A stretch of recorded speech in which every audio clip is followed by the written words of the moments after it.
kita tanya satu-satu, tidak ada. Yang mendengar itu tidak ada. Yang melihat siapa yang mengucapkan pikir juga tidak ada.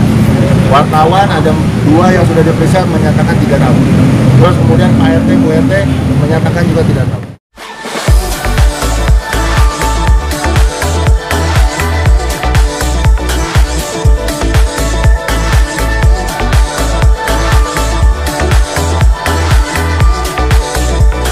Jangan lupa subscribe dan nyalakan loncengnya. Begitu juga dengan tersangka atau pelapor. Mereka hanya Vicky Aman pun tidak melihat Vicky mengucapkan kalimat apapun. Gitu loh. Oleh karena itu kami yakin bahwa apa yang disampaikan daripada majelis daripada saksi ahli tadi hanya pada konteks kalimat kata, tidak melihat struktur ke belakang kenapa kalimat itu diucapkan. Tadi dia sempat ragu, Pak, kalau kondisi kejiwaan bahwa itu diucapkan pada seorang istri, kan begitu, yang dilihatnya berada di dalam satu kamar, itu seperti apa? Wajar tidak? Ditanya wajar. Nah, inilah yang kemudian saksi ahli bahasa pun berbimbang membenarkan dalam konteks bahwa bahasa itu wajar saja diucapkan oleh pada saat itu ya, kejadian hari itu dia wajar saja pada seorang suami.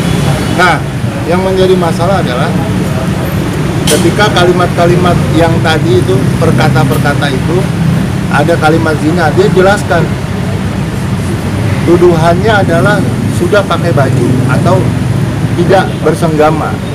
Konteks perzinahan dia tidak senggama dan disajikan oleh di BAP pada saat itu adalah tidak pakai baju. Saya tanyakan, Pak, kalau ditanyakannya pada saat tidak pakai baju, kalau ternyata setelah itu pakai baju gimana?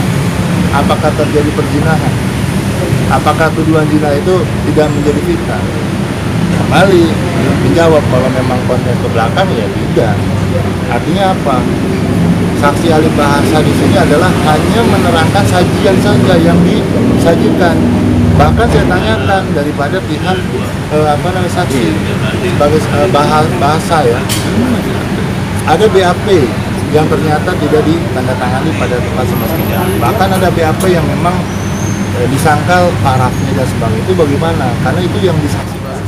Ya sih, maksud aku kan tadi ada statement saya tidak terlibat di hal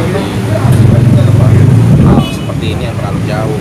Cuma kan tadi saudara kuasa hukum saya bilang bahwa sudah dijelaskan juga karena dengan keterangan ahli akhirnya jadi menunjukkan status saya dari tersangka sampai terdakwa dan saya tutup.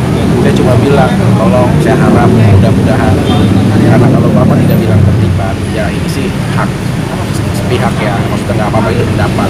Cuma dengan kondisi seperti ini sekarang ini udah jadi ajang percontohan.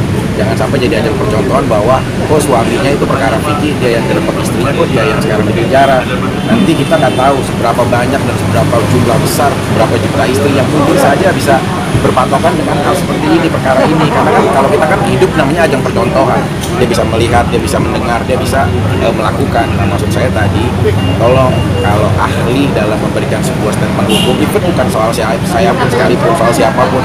Jadi kalau menurut aku harus benar-benar memang dikaji, harus benar-benar memang mengetahui benar-benar kronologis ini terjadi gitu loh. Karena kan masalah bahasa universal gitu loh.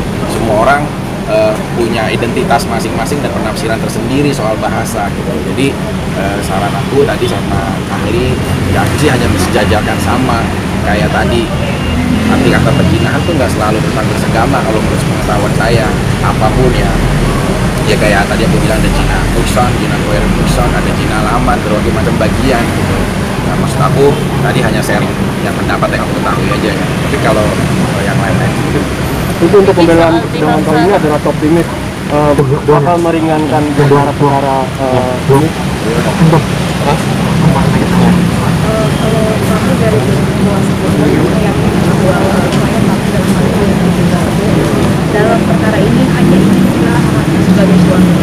Tidak apa yang menjadi putusan nanti ke depannya kita bisa lihat sendiri dari awalnya persidangan ini dimulai ya ada satu keyakinan kami dan kami optimis bahwa mayat persidangan ingin memperjuangkan pelakunya yang salah itu masih menjadi solusi. Di mana di dalam undang-undang perkawinan juga kita tahu bahwa tugas menjaga keharmonisan dari balik lagi kalau mengenai putusan seperti itu dapat bisa jadi pertimbangan, dan kami yakin majelis hakim, jaksa dan semua yang terlibat dalam penanganan perkara ini bisa melihat ini dengan sebenarnya. Oke. Jangan lupa subscribe dan nyalakan loncengnya.